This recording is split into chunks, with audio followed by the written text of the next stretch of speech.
You know, this is highlights some good things that I wanted to highlight today is people standing up, right, and actually raising their hand.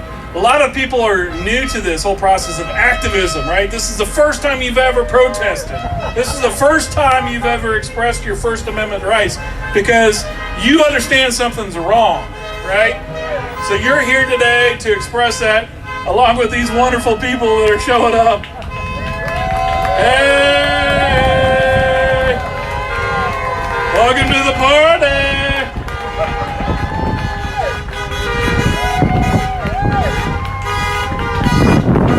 All right, well, better late than never. All right, so we got a couple other folks here today. Hey, Randy, nice to see you, bud. So Mr. Beeler's here, and I'm going to let him introduce himself, but he's not running for the State House. He's running for some higher office, and I'm going to let him talk about it, that particular situation he finds himself in. So there you go. Thank you, David. Man, I am fired up just listening to you. Thanks so much for organizing this. I really appreciate that. I saw some great signs out there. The sign that says, don't raise my taxes. Thank you very much. I saw another sign over there that said, I saw a sign over here that says, those that have eyes, let them see. Daniel, thank you for that sign. That's a great sign. So thanks for coming out today. It's so important to be out here to show the people in the state of Kansas, and maybe even some people in the country as well, that we're, like the sign says over there, mad as hell, and we're not going to take it anymore, right over here.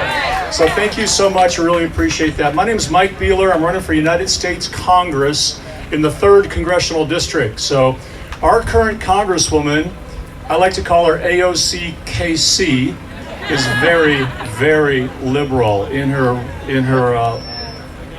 politics and in her lifestyle and all the things that she stands for. But I really don't care about that. What I care about the most is one thing, and that's her vote for impeachment of the President of the United States. And I decided to jump into this race when I watched the President get impeached, and then I watched him get acquitted, and then the liberal Democrats came back and said, well, we'll just find something else to impeach him on. I said to my wife, that's it. I've had it. I'm going to run for Congress because so then I start to run for Congress, and COVID-19 happens, and we'll see if there's going to be a COVID 2020 and a COVID 2021 as well.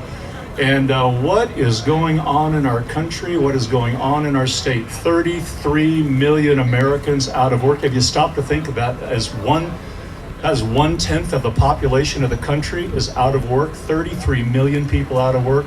Almost 200,000 people in the state of Kansas have filed for unemployment. That's just a travesty. We haven't seen it yet. And we haven't seen the end of it yet, ma'am. You're right, unfortunately. So let's put an end to it. So thank you for coming out to support putting an end to this. I saw somebody with a recall petition, the idea of a recall petition. If you got my little newspaper that we handed out, have you stopped to think about the statutes that give us those First Amendment rights to address our grievances? So there's a Constitution. The First Amendment says we have a right to a redress of grievances. We can't redress our grievances with this governor right now because the Kansas statutes require me to walk up to you and get a signature.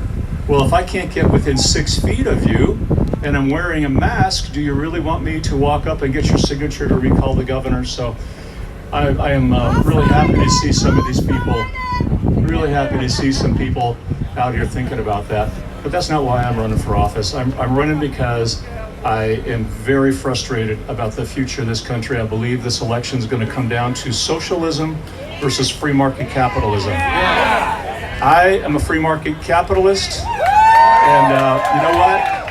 I saw some veterans around here. Thank you, veterans, for coming out. We appreciate it. I don't think you fought. I don't think your friends fought for socialism.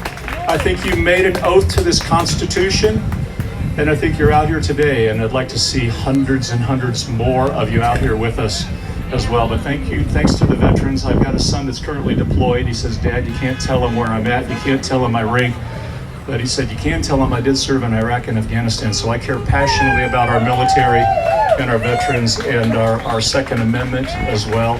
the right to defend the First Amendment, which is under heavy attack right now. So I'm going to wrap by telling you that I'm also an engineer and a successful businessman. So what we're going to talk about in the coming months before August 4th is jobs, jobs, jobs. When we have 33 million people out of work and 200,000 out of work right here in Kansas, we got to get back to work. We've got to get businesses open again. So your job, your business. Oh, Dave, I forgot to mention churches. Any pastors here? Hey, are you ready to go back to church on Sunday? Am I not allowed in the First Amendment under the First Amendment to go to church on Sunday? So, we got a lot of things we need to accomplish. Thanks a lot for coming out today. Really appreciate it. God bless you and God bless our efforts. Thanks, Dave. Thank you, Mike, for being here. I really appreciate you being here and supporting the effort. Do we have any other people running for office? I found those two initially. All right.